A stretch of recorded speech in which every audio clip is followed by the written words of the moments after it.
love flipping the script, essentially to where I'm the one being interviewed. I'm not asking the questions, essentially switching chairs a bit. That's what we're doing today with one of my good friends, Melanie Warner Spencer. And we're talking about also one of my favorite topics, gut health. What helps it? What hurts it? How does it affect our mental health, our well-being? Essentially, all of the questions that Melanie has that she's been storing up, we talk through. She interviewed me actually for her column that is in St. Charles Avenue magazine that's going to be published in a couple of weeks as this episode is dropping. So be sure to check out her column there. And then this episode has really got the full scoop for you. Yay Networks. A quick note before we dive into today's podcast. If you like what you hear, I would love for you to subscribe to Fueled Wellness and Nutrition, wherever you download your podcast. It would also be incredible if you take a minute to rate and review this podcast. Those things do matter and they really help us. I'm Molly Kimball. Welcome to Fueled, a wellness and nutrition podcast. I'm a registered dietitian and nutrition journalist with a passion to help people live their strongest, healthiest life possible. In my weekly TV segments and columns, there's a limited amount of time and space to cover everything, but there's so much more to share. This podcast is my opportunity to dive deeper into the topics you want to know about. We are here for another Flip the Script. I am joined by who I think is quite possibly the most frequent guest on this podcast. I think I have definitely made the world record for the Fueled podcast. You know, like Wanda Sykes was on the Ellen Show a lot. I feel like you're like my Wanda Sykes. I'm your Wanda. Which is a really good thing because I love her. She's hilarious. We're talking gut microbiome, y'all. And, you know, gut microbiome, healthy gut. There's all different ways that we can refer to it. So Melanie had reached out to me. I'll tell y'all first. Melanie had reached out to me and said, hey, I'm working on a column on healthy gut health. Can I interview you on it? And so I said, yeah, let's do it. But how about we turn it into a podcast? So we are truly flipping the script. She is going to do the interview me as y'all are listening for this podcast. She's going to be turning it into a column, but then this podcast is basically going to give a deeper dive to what's not going to be able to be covered like in that limited space on those pages.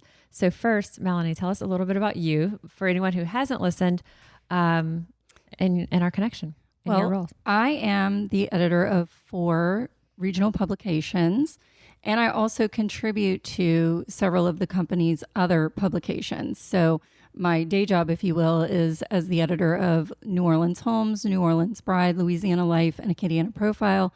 And one of the things I contribute to is a wellness column in St. Charles Avenue magazine, and that's what this article is for.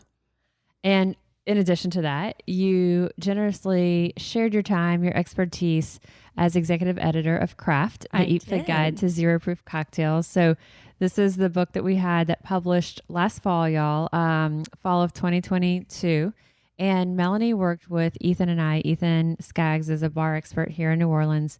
And Melanie is also founder of the Drink Fit Club. Mm-hmm. And having gone through the Alcohol Free for 40 challenge years ago and kind of having her own journey in this space, she just realized like there's so much that, you know, you have immersed in of experimenting with different products and how do we, you know, like we've said before, how do you still bring the fun and how do you do this?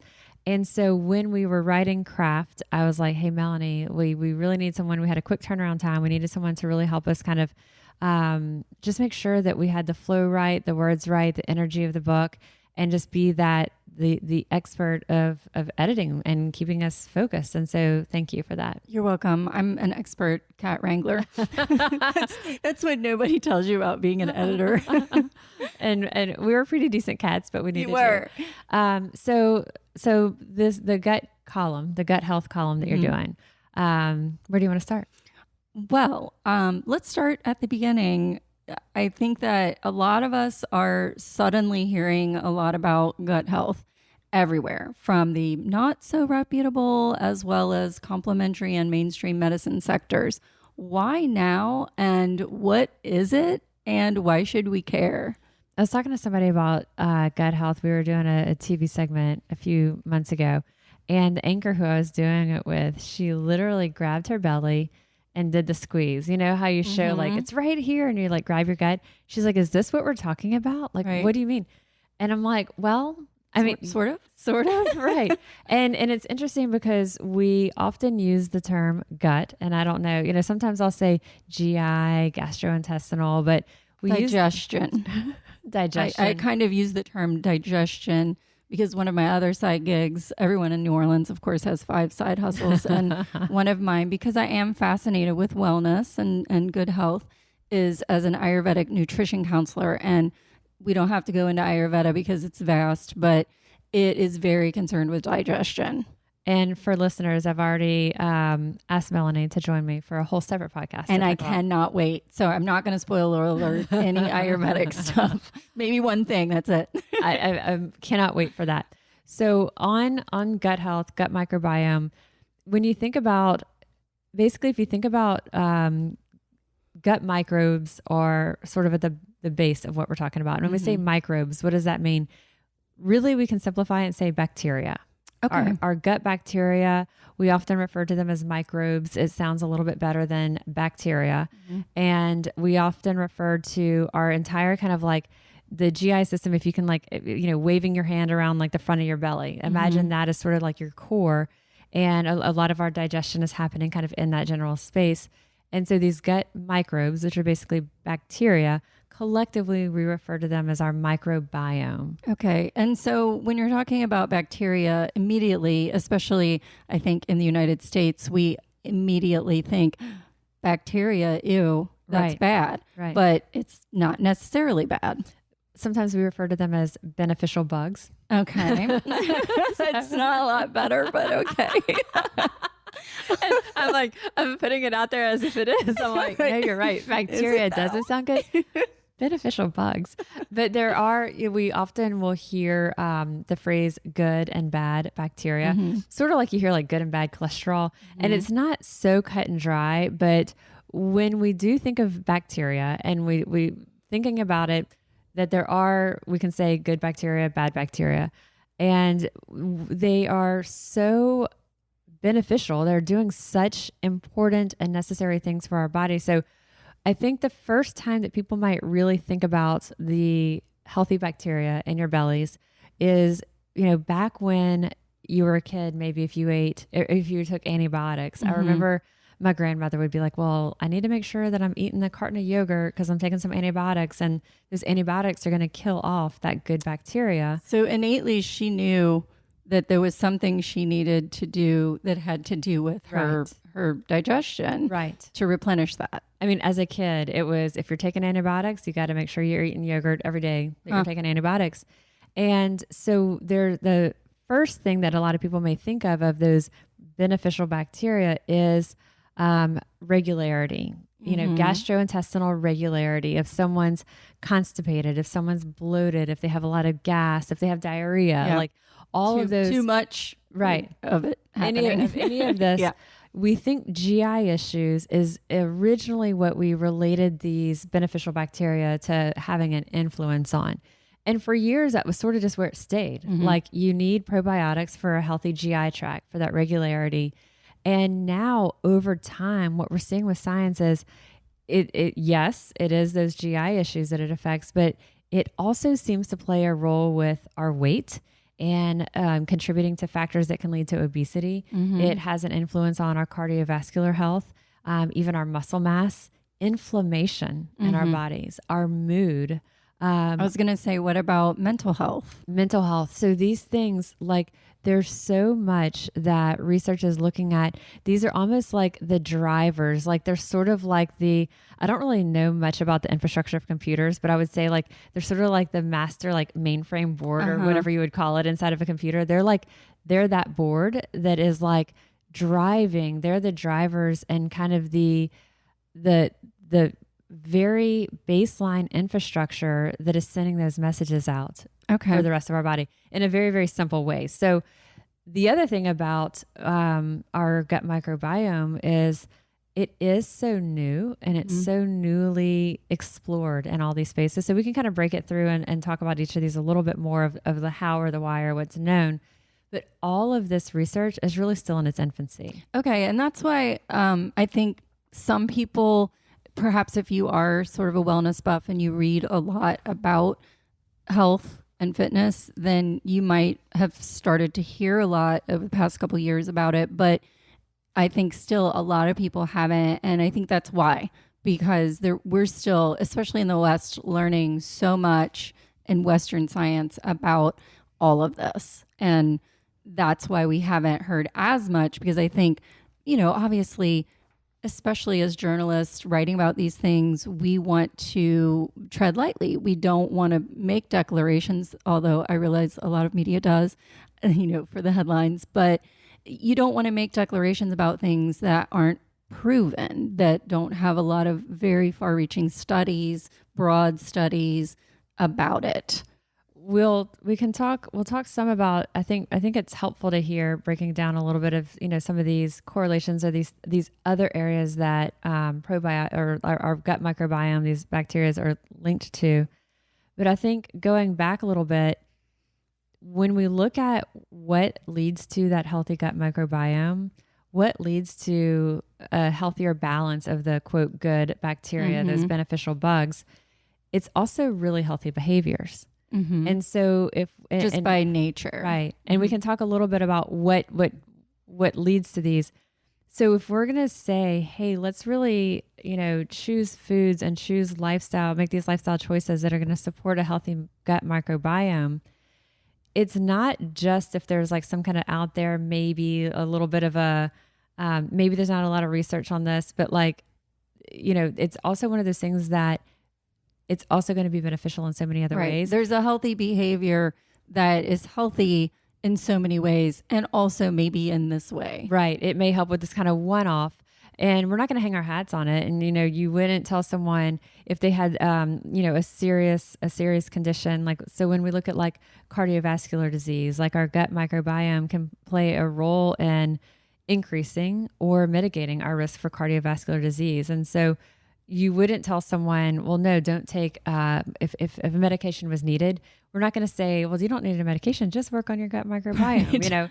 But working toward that healthy gut microbiome is going to have these other benefits. Positive effects. And one of the things that the words that we would say is like probiotics. Mm-hmm. So we can say bacteria, beneficial bugs, microbes. We can also refer to them as the probiotics. And so probiotics are these live bacteria, these microorganisms that help to improve that composition of that gut microbiome. So could you give me an example of some probiotics? Obviously, we said yogurt, but what are some other probiotics that people would be familiar with, that would be easy to get, that we all probably could grab at the grocery?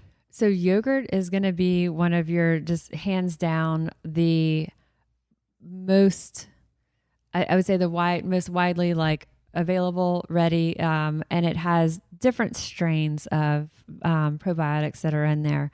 Fermented foods also support that the good probiotics. What's interesting is that there's something called prebiotics. Okay, yeah, so, that was one of my questions, is what are prebiotics? So prebiotics, if you think about it, it's like before. It's what leads to the probiotics. Prebiotics essentially are what we would consider like food for the probiotics, the good bacteria. And so prebiotics are actually, if you think about if you eat foods, it's the part of the food that's not digested, becomes food for that bacteria. And so a lot of times it's very fiber-rich foods. Okay. So the fibers that are naturally in vegetables and fruits and nuts, whole grains, those foods, the vegetables, the fruits, the nuts, the whole grains, those foods are very rich in fibers that serve as the prebiotics to be that food source for those healthy bacteria.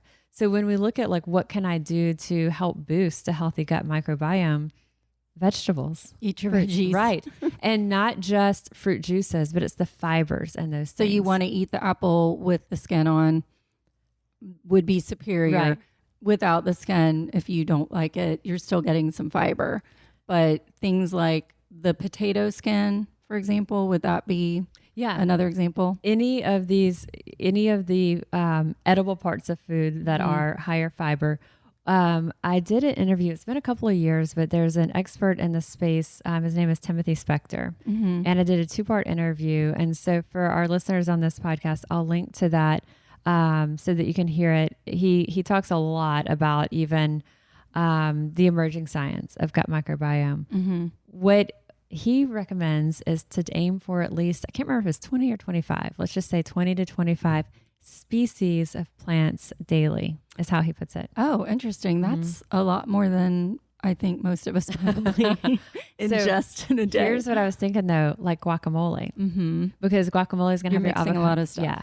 Guacamole, you'll have your avocado, maybe some onion, tomato, garlic. You might have 5 species just in that guacamole. And so I thought that it was an interesting way to think of it. And it's an interesting conversation to have with kids. It's kind of a self-challenge to have as an adult or with your friends. Like, it could be a fun game. Right. You know, and I'm thinking obviously vegetable soups or, you know, any kind of soup or stew, we're adding a lot into it. Salads, obviously a very, you know, high fiber situation. But lots of different plants in there. Conversely, if you're turning everything into a smoothie or you're turning everything into juice, you're breaking down a lot of that fiber. On that note, let me first say also, Dr. Timothy Spector is British. And so he also refers to it to try to eat at least 20 to 25 species of plants. So let's say it that way. Let's say plants. If you're going to have your challenge, it's 20 to 25 species of plants. So your people who eat the plant-based diet they're winning. They're ahead of the game for sure. Let's take a minute to talk about our sponsor for this week's episode, HelloFresh. From chef-crafted seasonal recipes to their new Fresh and Fit summer menu, HelloFresh brings flavor right to your door. Pre-portioned ingredients help to cut down on food waste, while their step-by-step instructions make cooking a breeze, not a chore. It's possible, 100% possible, to turn our wellness goals into realities with HelloFresh plans like their Protein Smart. It's centered on protein and veggies, or their vegetarian or pescatarian options they have every week. HelloFresh is such a time saver, plus it automatically adds a bit of variety into our ordinary weeknight meals. We have loved every single dish that we've tried. And some cool news, Green Chef is now owned by HelloFresh, so that means a wider array of meal plans to choose from. There's something for everyone. I love switching between the brands, and now y'all also can enjoy both brands with this discount too. Go to HelloFresh.com/fueled50. Use promo code fueled50 for 50% off plus free shipping. That's HelloFresh.com/fueled50. Use promo code fueled50 for 50% off plus free shipping from HelloFresh, America's #1 meal kit. So a great point you just brought up is smoothies versus juicing. So if you are going to take, you're making a smoothie, you've got your Greek yogurt, which is naturally probiotic rich. You might be adding in some frozen fruits. You're going to add in some handfuls of spinach. You might add in a nut butter, a little bit of avocado, any of these things that you're going to kind of throw through that smoothie. When you're blending into that smoothie, you are breaking the fiber down to some degree, but still less than what most of our GI systems are going to do. And so we're still going to have the what we would consider the prebiotic fiber that's going to fuel the beneficial bacteria. But juicing, you lose it. Okay. And would we want to ease into this if we are a consummate meat eater, that really we're a meat and potatoes person, we really don't eat a lot of veg, and we're not used to getting a lot of fiber, and maybe we're not used to eating a lot of yogurt? Is this something that you could turn on one day and you'd be fine, or do you need to kind of gently bring yourself into that? You know, the vegetables vary in their level of like fibrousness. And so you may say, I'm going to start with a salad, but then maybe things like broccoli and Brussels sprouts, like you add in, maybe you have a little bit of those, but you don't overdo it. Like things like these cruciferous vegetables like Brussels or broccoli or like beans, you know, can be, they're gas forming because they are so fiber rich. And part of that gas forming is because it is those little microbes feeding on the fiber, which is leaving you feeling that way. So I wouldn't want to discourage someone from just, you know, making that transition, But if you did feel that like, ooh, that was a little lot, that was a little much, then yeah, you may want to just dial it back, start small and increase it. And in Ayurveda, the recommendation is to cook your vegetables and your fruits, because then they're easier on the digestion. So that can help too if you're new to trying to get that much in. Absolutely. 100%. I find for me,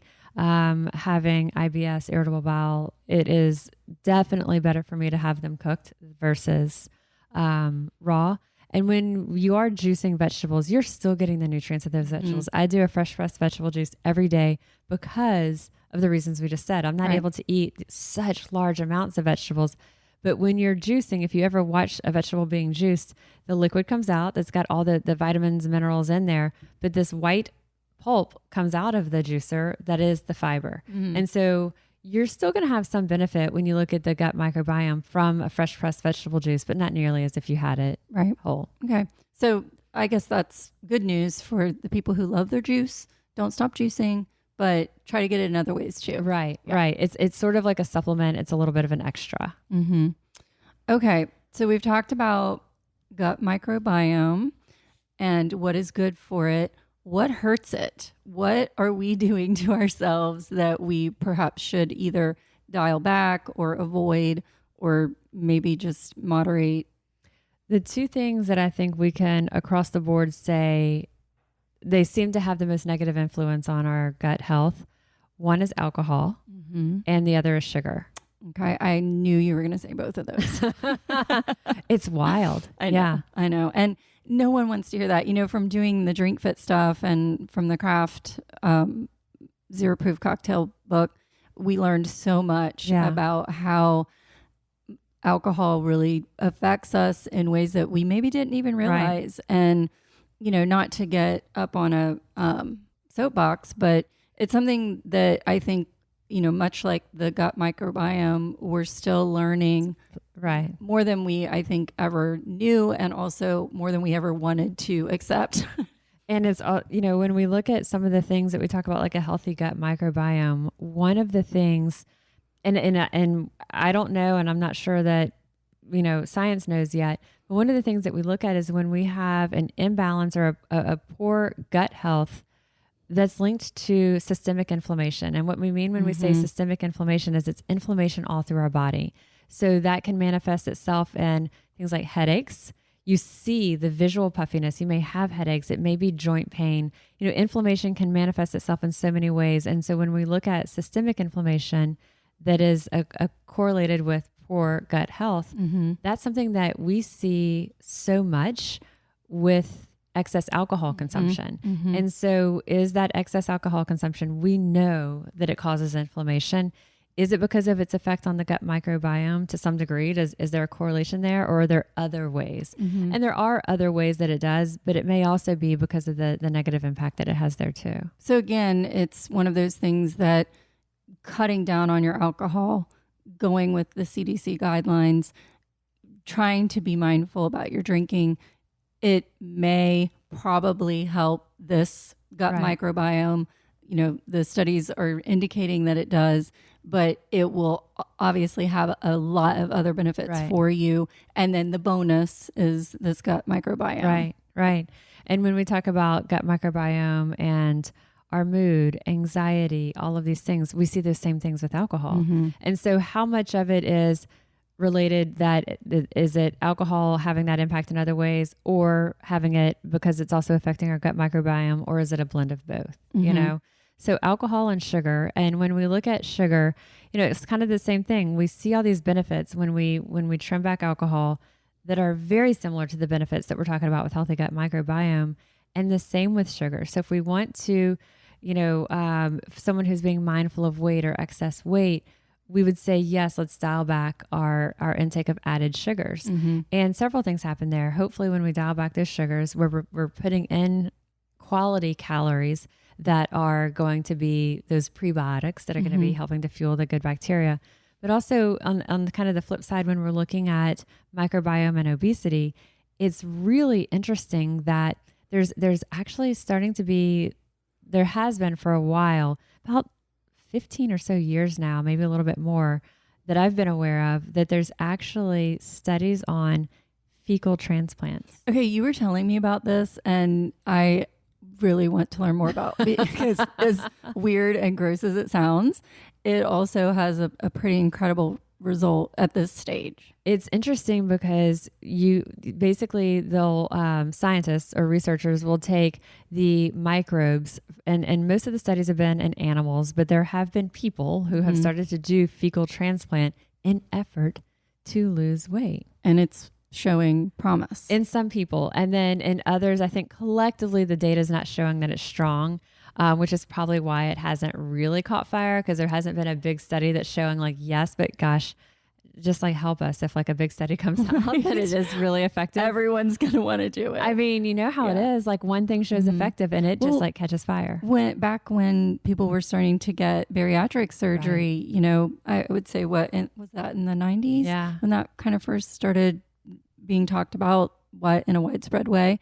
And it just seemed like every single celebrity was getting it. And then, you know, people that you knew in your life were getting it as well. And so essentially what happens is that looking at like animal studies, for example, researchers will take the gut microbes from genetically obese mice or mice that are just normally lean, and then they'll inject them into kind of normal weight mice. And looking at those that have the microbes from the obese mice and inserted into them, they developed higher body fat content than those who had received microbes from either the normal weight or the lean mice. And so there are human studies, but they're, like I said, kind of showing very early. Yeah. Yeah. And so basically fecal transplant, we're talking about poop, y'all. Yeah. That's wild. That is just very wild. But again, in Ayurveda, the talk about bowel movements is comprehensive because again, this all ties back to digestion. So I'm getting less hesitant to talk about bowel movements just because it's such a big part of knowing your health and knowing, you know, kind of maybe some changes that you might need to make in your diet. To be clear, we're not at all recommending. We're not advocating. It's not something that I would at all advocate. I just think it's really interesting that people are doing this. It's fascinating to watch where that science leads us, because the fact of the matter is at some point they might keep running these studies and say, okay, this really isn't what we're suggesting people do, but here's what we learned. And to me, that's the interesting part, is we're learning about it. Also the psychological effects. So Dr. Timothy Spector that I mentioned, he talked a little bit about this, because if someone is going to do a fecal transplant, let's say for weight, you also can carry along the other things that microbiome can impact, which can be mood and psyche. So if someone is going to be a donor of gut microbes for like a fecal transplant, they also have to be screened for all these other like mental well-being, because you wouldn't want to be like, oh, that person suffers from depression. Right. But they maybe have the body composition that seems desirable to you, but then you would also get these other impacts. I mean, you know, like we talked about, that systemic inflammation, cardiovascular disease, certain types of cancers. There's all these potential correlations with our gut health. So you have to be really careful whose poop you get. Right. Well, and you know, we're learning so much about the connections of trauma and how that affects the body and obviously mental health. And so, you know, if you're getting a fecal transplant from somebody who has suffered and has not gotten any kind of therapy for trauma, that could be an effect too. I mean, you know, obviously any kind of what I would consider an extreme measure, you have to really know what you're getting into. Yeah. So lots of cautions. Yeah. So many. That, y'all. So many. And so we sort of talked about a little bit of the signs of poor gut health, you know, as it relates to your bowel movements, for example. But what are some other signs of poor gut health that we should be on the lookout for? Because obviously, if this affects so many areas of your health, then we want to know what to have on our radar. If we suspect something, the earlier we catch it, I think, you know, less likely it is to progress into something worse. I think the answer there is we don't even know yet. I think the obvious that we would say would be the first that's going to come to mind for someone is constipation, diarrhea, bloating, gas. Digestive issues are going to be sort of what we think is the obvious. But then there's others. There is, when we look at the things linked to it and we look at depression, anxiety, when we look at things like inflammation, so joint pain, is that possibly? Things like elevated cholesterol levels can be linked to, an imbalance in gut microbes. I've talked before on a podcast from before, and I'm going to make a note to link to that one too, about SIBO. And SIBO is that? Small intestine bacterial overgrowth. And what does that mean? So imagine you have your small intestine, and if you could just, in very simplistic terms, you think about your stomach, and then you have your small intestine, and it kind of then goes into your large intestine. Much of the digestion of foods is supposed to take place from bacteria that are going to be further down our digestive tract. The SIBO, small intestinal bacterial overgrowth, means that your small intestines have bacteria there that are not supposed to be there. They're sort of in the wrong place. They're higher up in your GI tract than what they're supposed to be, and there's too many of them. Okay. So small intestine bacterial overgrowth. And so what do you do? So first you see, do you have it? And the way to test for it is a simple breath test. Well, it's a breath test. I'll tell you more about that in a second. And then if you do have it, then there are antibiotics that you can take that are specifically for SIBO. So you're not going to systemically reduce your beneficial bugs all through your body. So what would make someone think I maybe need to get tested for this? So some of those typical GI symptoms. And for me, I've gone to my gastroenterologist for years about the IBS and have a very nice kind of like working relationship with him. And I started having gallbladder attacks and about 4 years ago now, and I didn't know what it was. I was like, something is very, very wrong. They're happening in the middle of the night, and it was like wildly painful. Go to him, and the answer, the thing is, well, if you already have gallstones forming, then you need to take your gallbladder out. And I was pretty resistant to that. I still have my gallbladder in as we talk now, because I did not want to do it. Fun fact, I'm the only person in my immediate family with a gallbladder, including grandparents. We'll try to keep it. I'm working on it. And so I was sort of, dealing with and trying to figure out, how do I reduce the occurrence of these gallbladder attacks that are happening in the middle of the night, and on the ground sometimes in so much pain. Awful. It's excruciating. Throwing up at times. Just really horrible. That's major pain. And to where you can say, a little bit of pain, you're like, I'll deal with this. And then there's a level that you're like, I don't think I can deal with this. Yeah. At the same time, around this, the same window of time, my LDL, or quote, bad cholesterol, was creeping up. And I'm like, this is strange. Like, what's happening here? And nothing else changing in my diet. And of course I eat healthfully, I exercise, all these things. And I then started looking more into it. Well, let's see, gallstones are actually a cholesterol-based stone. And part of your gallbladder's role, your gallbladder is secreting bile to do a bunch of different digestive things, including breaking apart cholesterol. And so I was like, what are something's going on that my gallbladder is not secreting the bile that it needs to break down this cholesterol. And my blood levels of LDL cholesterol are going up. And these gallstones that are cholesterol based are forming. And then I start doing the Google, what can cause impaired bile production? And so one of the things that I looked at was SIBO, small intestinal bacterial overgrowth. And my physician years ago had said, hey, let's do a SIBO test for the IBS that I have, the irritable bowel. I had done it. It came back inconclusive, and I just didn't redo it. And so a couple of years ago, I was like, hey, can we revisit that for these reasons? Cholesterol's going up, these gallstones, what if it's related to this? And sure enough, I had it. I tested positive.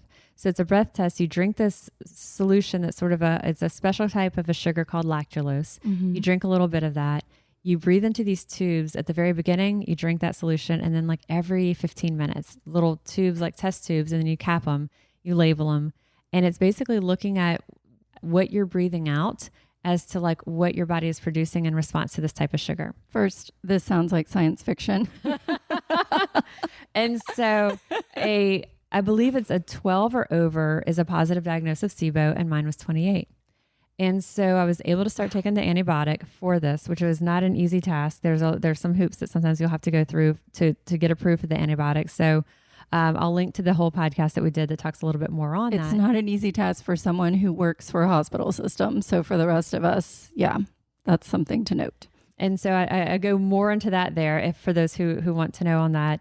And so I did take that antibiotic. It brought my SIBO levels from a 28 to like a 0. And my cholesterol dropped. My LDL cholesterol dropped. Now it was in the normal range. The gallbladder attacks like almost stopped for probably about 18 months. Wow. And then there was a couple of things that I had changed and they started to come back. And just in the past, I feel like I'm one of these people who's like, I don't know, having like confession about like, I'm like, 8 weeks sober or something. Yeah. But now I'm in my 5th week without an attack from the last round that I had. But we redid the test. And, that recently I was like, hey, to my doctor, I'm having more gallbladder attacks. And he's like, let's just take that antibiotic again. I'm like, let's see if the SIBO is back. Mm-hmm. We did that breath test again and it wasn't. So I didn't take the antibiotic. I made some other changes and now, good. It's better. I think so many people can relate to these digestive issues and IBS specifically. And I think a lot of people are struggling because, quite frankly, our Western way of life is not conducive to good digestion. We're I think sometimes not as cognizant of what keeping our stress levels down can, the effect that can have on our digestion. And obviously the foods we eat and our activities. I mean, it's all related and we're just not good at it all the time as Westerners. I think what we like is data and we like having these black and white numbers. Okay, a SIBO level of 12 or higher means you have this overgrowth. Mine's 28. Okay, now it's 0. Right. We like numbers like this. And so what I would say is if you suspect that you have something like that, you can ask your physician, maybe to refer you to a gastroenterologist, or if you have a gastroenterologist you work with, ask for that SIBO test, SIBO. They can do it and you can see where you land. And then again, starting that conversation, like listening to that. But that's one way to see.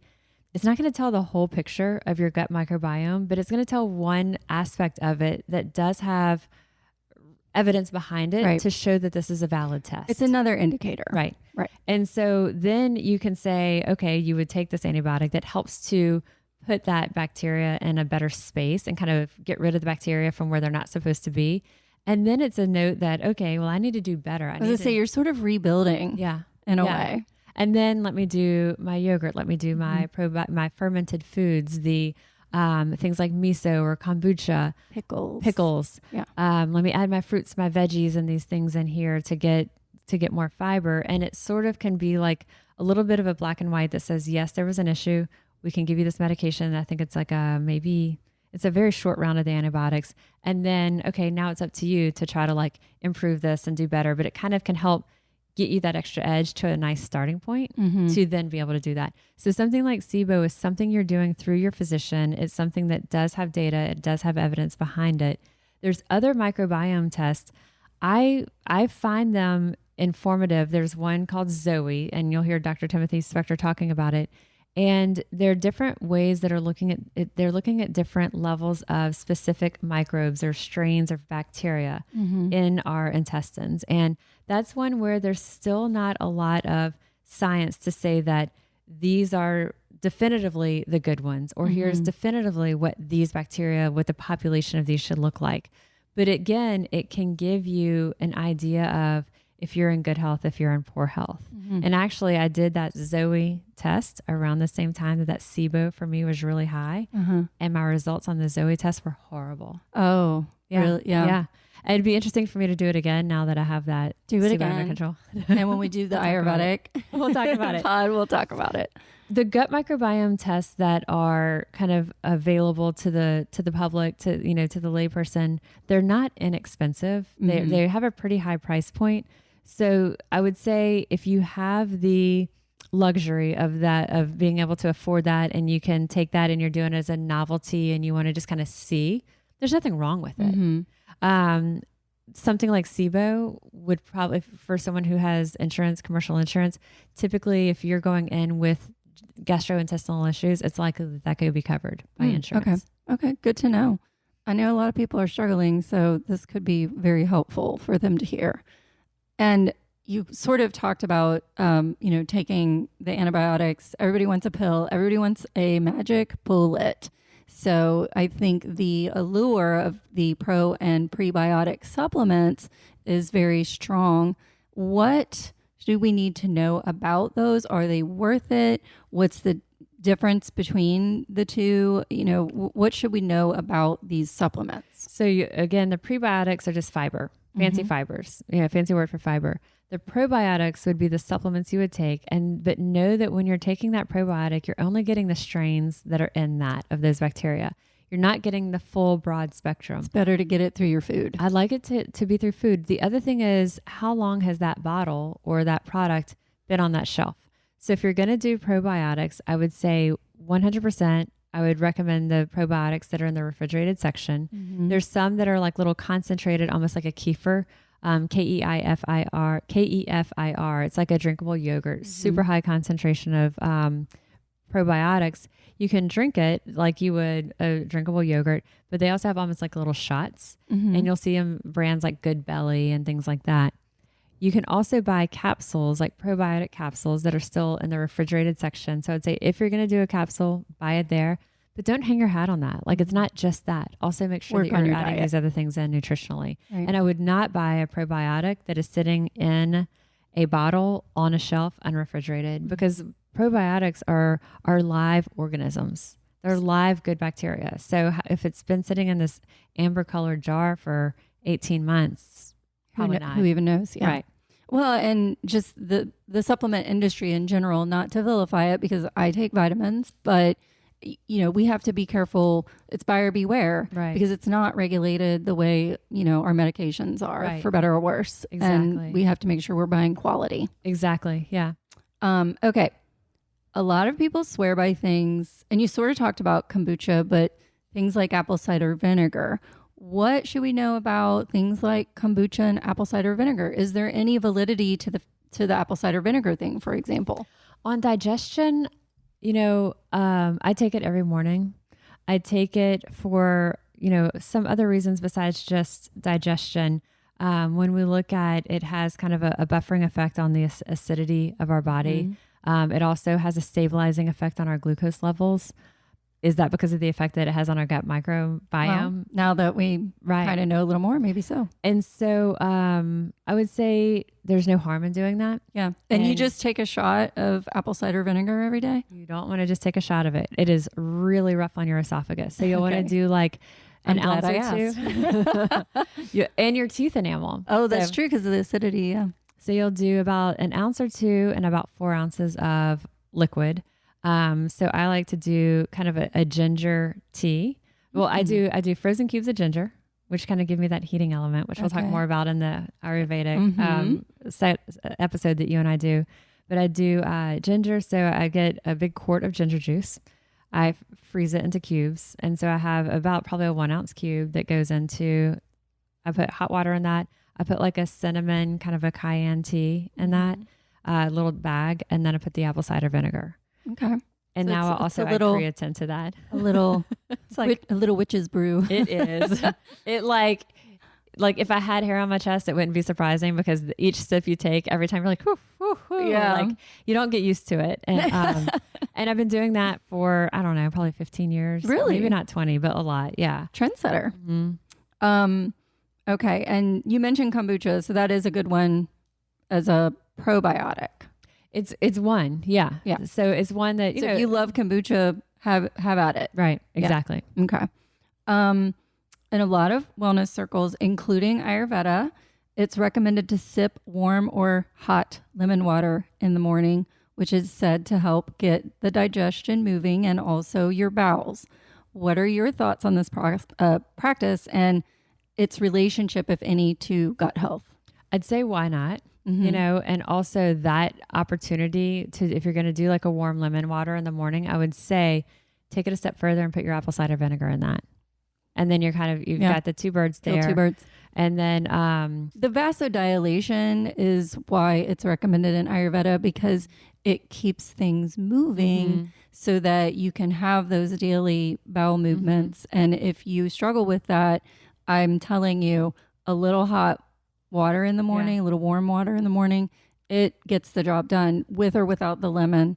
But like you said, if you combine it with your apple cider. You know, like if we're going to say, is there like peer reviewed data? I haven't looked to see. Is there anecdotal evidence? Oh my gosh. For sure. Yes. I mean, like, I don't know if I would say thousands of clients, but hundreds over the years. Like that is a thing. Not that I'm even recommending to them. They're coming into me and I do this every morning. Okay. And so if you are doing something. It's good for hydration. It can't, it's not going to hurt. Right. So why not? If you like it, it's very comforting. Exactly. You know, a lot of my clients have started incorporating that into their morning routine. And they really love it just because it's comforting, but also it gets things moving. If they put the apple cider vinegar in there, it might be less comforting, more shoot it back. Right. Yeah. But it can be functional for sure. Okay. And then I have another question for you. Is gluten intolerance or insensitivity related to any of this whatsoever? You know, I don't know that we would, it's high. I don't know. I would say that probably something like a celiac. I don't know that we could say it's related to that, because someone could then get their gut into like the healthiest space possible, but still have this issue. Still have it. Mm-hmm.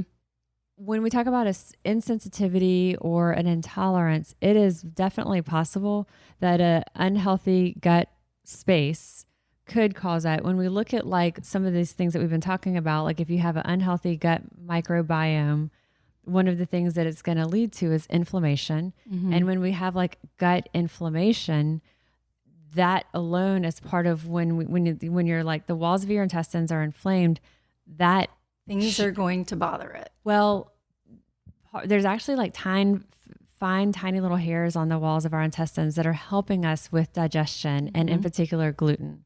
And those little, they call them villi and microvilli, those become like impaired with inflammation, and that could directly impact how our bodies are able to process or absorb gluten. Okay. But to say celiac, no, but maybe just a sensitivity or intolerance, there could be a link. Okay. And, you know, I know we sort of alluded to this earlier, but anyone who's listening who says, oh, you know, I have this mental health issue that I'm dealing with, I'm taking this medication for anxiety or you know, for rheumatoid arthritis, and now I'm going to work on my gut health. Great. Do absolutely work on your gut health. Don't stop taking your medicine. Right. Because that is not what we're saying at all. Right. And obviously you want to talk to your doctor with anything like this. Right. But you know what? You don't need to talk to your doctor before you're putting about eating yogurt. Yeah. Unless you're lactose intolerant. Right. Even so, you know, that's a great point. Even someone who's lactose intolerant, the probiotics, those good bacteria in yogurt, they actually digest the lactose for us. Oh. So many people, not everyone, but many, and we could almost maybe say most, who are lactose intolerant, if they have something like plain Greek yogurt, they can tolerate that. Huh. Same thing with like hard cheeses because it's very low lactose. But yeah, so even that might be, now if you're going to try it and you haven't tried it in a while, do a stay sample. Home. Yeah. Stay home. Do it at a time you're going to be around the house. Right. Yeah. Before you just take my word for it. I'm sure that the cheese-loving, lactose-intolerant people out there, they know when and where to experiment with. Oh yeah, but that Parmigiano Reggiano, they could probably like go with it anytime. Yeah. All right. And then one more question, and before I ask it, I want to give a shout out to my fellow editors at work because they helped me with a lot of these questions, and I think they had some good ones that a lot of us would have that perhaps maybe aren't familiar, or you've heard some things, but you still have questions. Mm-hmm. So shout out to my fellow editors. Thanks, guys. One of the questions was carbonated water. Everybody loves their LaCroix. Everybody loves their bubble water. You're enjoying your Topo Chico right now, which I definitely also love. Is this any concern where our gut health is? You know, is there a relationship there? I haven't seen anything that causes me concern on the carbonation and gut health. And if anything, I do find people kind of like the hot lemon water, anecdotally, something like a carbonated beverage can help them. It can actually help almost like settle their stomach.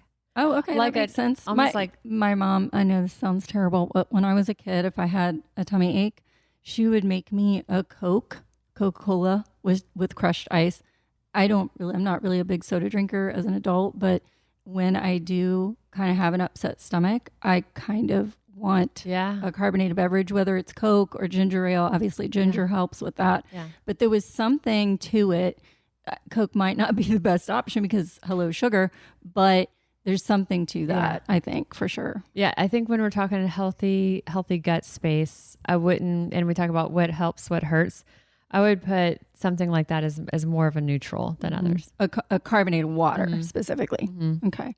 I always ask when I'm interviewing somebody, is there anything you wish I had asked or that you think readers or listeners should know? Just always, we talked about a lot. We talked about a lot today, and it can feel like, well, where do I start? Or that feels like a whole lot to think about. How could I do it all? And you don't have to, so just start little, start baby small. steps. Yeah. And so if you are drinking a lot of sugar drinks, let's start there. If you are, if you're doing some of the things that you go, that's going to be really hard for me to let go of entirely, but I do hear that it's probably really not great for that gut health. Well, then maybe dial it back 25% and then maybe 50%. 25 plants is a lot.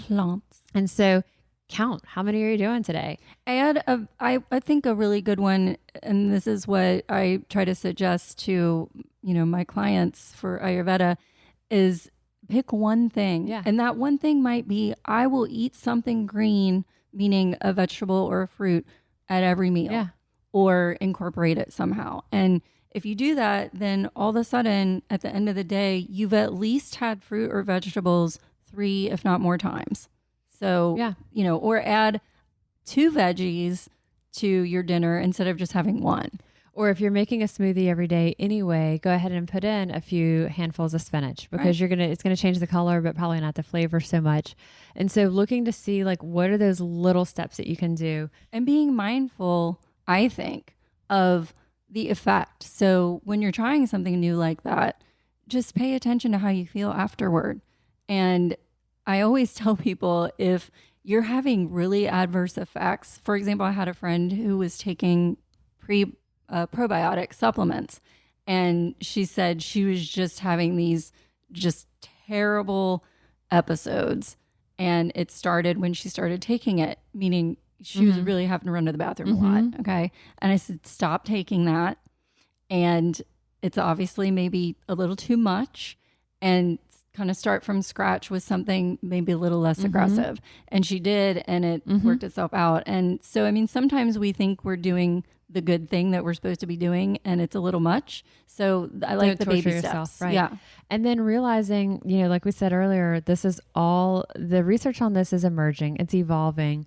And so if you're bringing something like this to your physician, something like SIBO, that small intestinal bacterial overgrowth, your GI doctor is probably going to know it, your gastrointestinal doctor, but a primary care doctor may not have experienced this yet. And so I think educating yourself as you go in, printing out some information or bringing it in and being patient because it is evolving. And it's something that I'm versed in because my own GI doctor had suggested it to me. And then I started to explore more.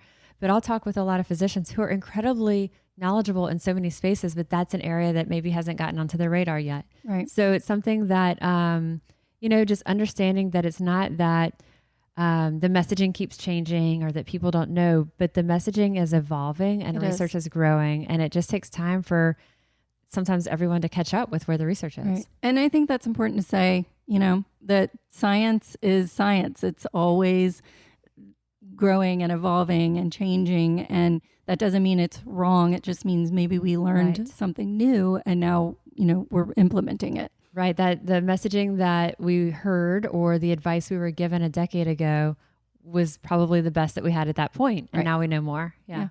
Well, thank you so much, Molly. This has been extremely enlightening and fun, and I really appreciate it. It's such a fun way to cover gut health. Thank you, Melanie. I'm excited about it. All right. Thanks. So a tremendous thank you to Melanie. I think that y'all can see why I love having her on as a guest for this podcast. And in this case, having her on as a guest, having me as the guest and interviewee. She has always just such good energy, such good questions, her journalistic instinct, and where she's going as far as anticipating the questions that you all want to know as well. So I'll include the links that we talked about in the show notes of this episode. She's also going to be including a summary of this in St. Charles Magazine. So we'll try to put the link to that once that goes to print. I believe we're going to have this airing a little bit before, so that we'll have kind of the full audio format. So if someone does read it in St. Charles Magazine and you want to know more, it's here, but we'll have it linked vice versa. So always let us know what you think too. If there's things that we've talked about that really resonated with you, if there's things that you're like, hey, you didn't cover this, and this has been a huge impact or influence on me, whether it's a certain product or lifestyle change, we always want to hear about it. I am registered dietitian Molly Kimball, and you've been listening to Fueled Wellness and Nutrition, the podcast. If you'd like more Fueled Wellness and Nutrition, please head over to mollykimball.com, and you can follow me, Molly Kimball RD, on Instagram, Facebook, and Twitter. If you haven't yet, please go to Apple Podcasts and subscribe, rate, and review this podcast. Join us next week for another dose of Fueled Wellness and Nutrition. Thanks for listening, and stay focused on living your strongest, healthiest life.